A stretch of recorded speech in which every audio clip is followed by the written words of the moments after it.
Oversight was a very serious thing beginning in 1975, and it was certainly serious through the Reagan administration into the end of the 1980s. There were members of the Senate Select Committee on Intelligence and the House Permanent Select Committee on Intelligence that took their oversight duties very, very seriously. And that began to weaken in the 90s, and then it changed utterly when the 9/11 attacks took place. Now we've got these oversight committees that really act as little more than cheerleaders for the CIA. You know, it's up to these members of Congress to tell the CIA, no, you can't do that. No, you can't have a torture program or an illegal rendition program or an archipelago of secret prisons around the world. You can't transform yourself without congressional approval into a paramilitary organization. You can't set up an assassination squad that travels around the world to just carry out hits of people whose politics you don't like. And we just don't get that kind of oversight anymore. You'll recall, too, that John Brennan, when he was the CIA director, as that report was being researched and written, ordered CIA officers or CIA contractors, it's never really been clear, to hack into the Senate Intelligence Committee's computer systems to see what it was that these investigators were gathering. And, you know, even though that was referred to the Justice Department in a crimes report, there was never any investigation and certainly never a prosecution. In fact, Dianne Feinstein had a reputation as being one of the most pro-CIA members of the US Senate. And for her to go onto the floor of the Senate and accuse, in very plain English, the CIA director of committing a crime, a felony, was a very big deal. It was a turning point for her. Yeah, the consequences of removing real oversight, true oversight, is you end up with a rogue organization. The nature of the CIA is to push the envelope. The nature is to see what it is that they can get away with, on the one hand. On the other hand, the nature is to try to recruit these members of the oversight committees, to make them feel like they're one of the guys. They're part of this secret team. They're insiders. Everybody's working together. And that way you can get away with things that you otherwise wouldn't get away with or wouldn't attempt. Well, that's not what the role of an oversight committee is supposed to be. The role of the oversight committee is to say no. The role of the oversight committee is to say, you can't do that because it's illegal. And the committee just doesn't do things like that. I'll give you one example. When I got home from prison, I was invited to a reception, and there was a Democratic senator at this party. He was a member of the Senate Intelligence Committee, and he was not really happy to see me, and I was perfectly happy making him feel uncomfortable. So I walked right up to him, and he said hello, and I said hello, Senator, and I knew him from when I was on the Senate Foreign Relations Committee staff. I said, Senator, I got to tell you, I'm disappointed that I couldn't count on your support when all of this went down. And he got very angry, and he said, look, it takes all my energy just to not lose my security clearance. And man, that made it completely clear to me that they're afraid of oversight. They're afraid of being threatened by the CIA. They're afraid of losing their security clearances. And so they carry out this charade where they pretend to conduct oversight, and then really behind closed doors, they just do what the CIA tells them to do. That's what it's come down to. Petraeus was not a political figure. And I'll tell you, there's kind of a history at the CIA of having weak directors who used to be generals or admirals. And the way it was always told to me was, you don't want a military man in a position like that, because military people have gotten where they have gotten with 4 shiny stars on their shoulders by saying, yes, sir, for the previous 30 or 35 years. And you don't want somebody to say, yes, sir. You want somebody to say, Mr. President, let me tell you what it is we want to do and why we want to do it. Where you're telling the president what intelligence policy is going to be. And generals and admirals normally don't do things like that. They don't stand up to presidents. And I always wondered if that plus the fact that he was just not a political player was what eventually did him in. Before 9/11, the whole purpose of operations was to gather intelligence. You implemented an operation because it was going to provide you with a new line of information. Because the job of a CIA officer is to recruit spies to steal secrets. And then you pass those secrets to the analysts so that they can provide the best possible analysis to the policymakers to make the best possible policy. In a perfect world, that's why the CIA exists. But that changed after 9/11. So you've got a handful of analysts now whose job it is to recruit spies to steal secrets to influence policy. And then most of the Directorate of Operations to do counterterrorism, counter narcotics, counter proliferation, to go out there, shooting people up or snatching people off the streets to render them to third countries. It's just a completely different place. You mentioned in your intro that the CIA is now a paramilitary organization. I've been making that complaint for many, many years. That's exactly what it is. It's a paramilitary organization. And so the people that the CIA is hiring now, the people, most of us used to be hired right out of graduate school because we had advanced degrees from good schools and we spoke foreign languages. That's really not who they're looking for anymore. They're looking for people who were Navy SEALs, Green Berets, special operations forces. They maybe did a rotation to the CIA on loan from Special Operations Command. You're looking for people who can jump out of planes, rough it in the jungle or the desert, kill people, and then exfiltrate themselves. So the CIA really has changed quite dramatically since 9/11. The night that we captured Abu Zubaydah, that was obviously the biggest night of my career. And it was one of the most important nights of my life, to tell you the truth. Not just because of the excitement of capturing someone that we had hunted for 6 weeks. And this is going to sound kind of silly, but what I was the most excited about was in the Abu Zubaydah raid, we had captured, confiscated a copy of the Al Qaeda training manual in a safe house that was occupied by 3 members of the Lashkar-e-Taiba Pakistani militant group, terrorist group. This was the very first time that we were able to tie Lashkar-e-Taiba to Al Qaeda. So analytically, this was a gigantic leap forward in our understanding of how terrorist groups worked. I was the only person who cared. Nobody cared. All they wanted to know was who we caught and who they were with when we caught them. That was it. Now, the analysts were very, very excited because this answered so many questions. Where was Lashkar-e-Taiba getting their weapons and ammunition? Who was funding them? We always feared it was ISI. It turned out it wasn't ISI. It turned out it was Al Qaeda. But how did they make the connection? What was the rat line between the two organizations? The analysts were fascinated by this, but in the Directorate of Operations, nobody cared. So there was this move away from analysis. There was a move away from understanding the enemy. And the goal really was to just kill or capture and then move on to the next target.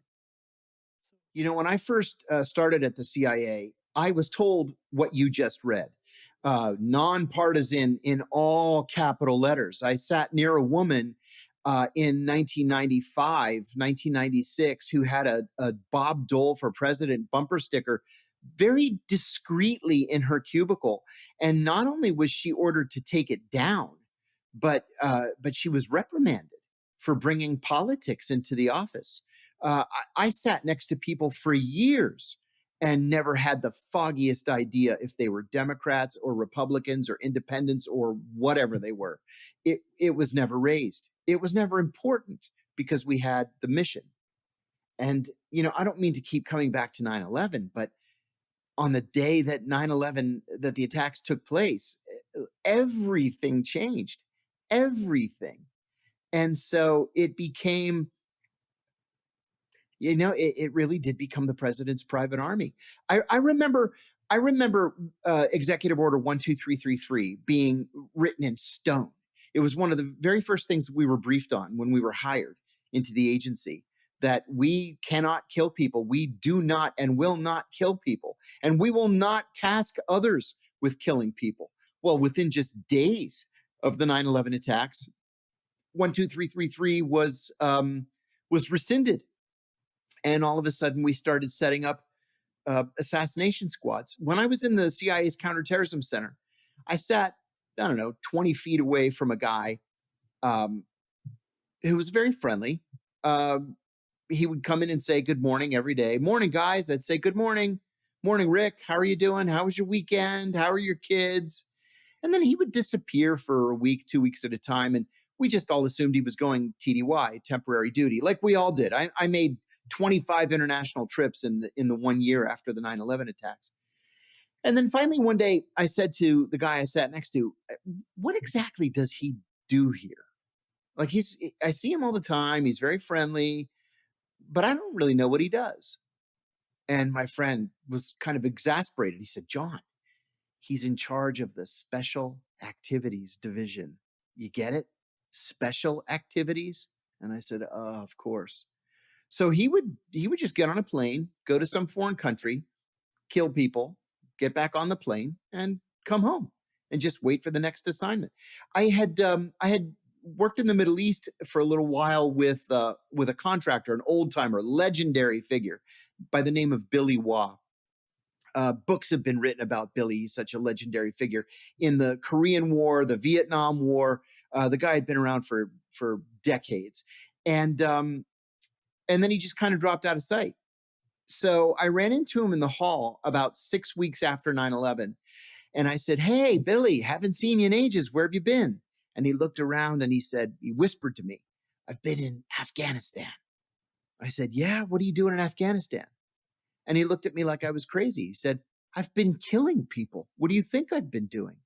And see, I had been volunteering to go to Afghanistan repeatedly. Like every few days, I'd go into the deputy director of counterterrorism, uh, the counterterrorism center's office, saying, "I really want to go to Afghanistan. You have to send me to Afghanistan. My Arabic is fluent." And I'm thinking, who do they have? I mean, there are only half a dozen of us that spoke Arabic. Who do they have doing these interrogations? Well, it was that conversation in the hall that made me realize they're not interrogating anybody. They're just killing them. So they didn't need linguists and former analysts like me. They needed people who could pull a trigger, have zero remorse, and then go to the next target and pull the trigger there too. I have a passage in my first book where I talk about a team of Middle Eastern intelligence officers who came to headquarters, CIA headquarters, on July the 7th, 2001. This was a completely normal, routine visit where they come for a day, we exchange gifts, we give them a day of briefings, they get a photo op with the director. I take them to Morton Steakhouse at the end of the day, and then we do it with somebody else the next day. So, July the 7th, I set up a series of briefings, and one of the briefings for them was on Al Qaeda. It was supposed to be conducted by a junior analyst, and much to my shock, uh, into the briefing walks Kofor Black, later Ambassador Kofor Black, the director of the CIA's counterterrorism center, and um, and a woman we used to call the redheaded devil. I won't. I ought not to say her name, but she was the chief of operations in the Osama bin Laden group. And I said, "Oh, welcome." I was so surprised. I said to these Middle Easterners, "Gentlemen, this is Kofor Black. He's the director of the Counterterrorism Center." And Kofor sat down and cut right to the chase. And he said, "Something terrible is going to happen. We don't know when, we don't know where, but we know it's going to be huge. We're picking up chatter where Al Qaeda's camp commanders are on the phone with their students and they're crying and saying, 'I'll see you in paradise.' We're hearing code words for a major attack. There's going to be a great soccer match. There's going to be a huge wedding. The honey salesman is coming with vast quantities of honey. These are all codes for a major attack." And he said, "I beg you, if you have any sources inside Al Qaeda, please help us. So afterwards, at the end of the day, I sent these guys back to their hotel before the dinner, and I went to Kofer's office to thank him for taking the time. And I said, Kofer, I've got to ask you, because I wasn't working on Al Qaeda at the time. I said, was that for their benefit or were you serious? And he said, oh, no, I was serious. He said, we don't have any sources inside Al Qaeda, and we know that something terrible is coming. They rely far, far too much on electronic eavesdropping. You can't have NSA do all of your work for you. That's not a full complement of intelligence. I've got to give credit to Bill Clinton in this question, because when Bill Clinton was elected president, you remember the 1992 election. It was all about the economy, stupid. Remember? So Bill Clinton really had very, very little interest in the CIA and in foreign policy. Foreign policy just was not his thing. And we were used to briefing the president every single day, 6 days a week, with the president's daily brief. George H.W. Bush had been the CIA director. He had been ambassador to the UN, ambassador to China, and he relished these briefings. And even Ronald Reagan, even as he became, dim in the last 2 years of his presidency, he got the briefing 6 days a week. Well, Bill Clinton was briefed twice over the course of his 8-year presidency. He just was not interested. Al Gore was interested, but Clinton wasn't. Well, the one thing that Bill Clinton did at the very start of his presidency was he initiated something called a cull.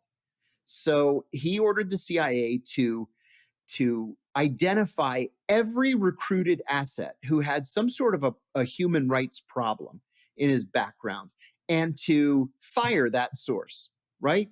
Throw him off the payroll. No more meetings, no more talking. We're not dealing with human rights violators. And I remember my bosses laughing in the beginning, like, this is never, ever going to work. And sure enough, fully 1/3 of the CIA's recruited assets were fired in that call. And for all those 8 years of the Clinton presidency, there really was respect for human rights. It was something that nobody thought would work. It actually did work. But then, and I hate to keep repeating myself, 9/11 hit. And then all the rules just went right out the window. Blowback is essentially an unintended consequence, but really what it is the consequence of poor planning and poor execution. The CIA. One of the things that the CIA is always guilty of is poor planning. It was drilled into us as soon as we went into operations that you have to have a plan, and then you have to have a plan B, C, and D. And that's great when you're sitting in a conference room or writing it in a report. But it's just not really the way things work in real life.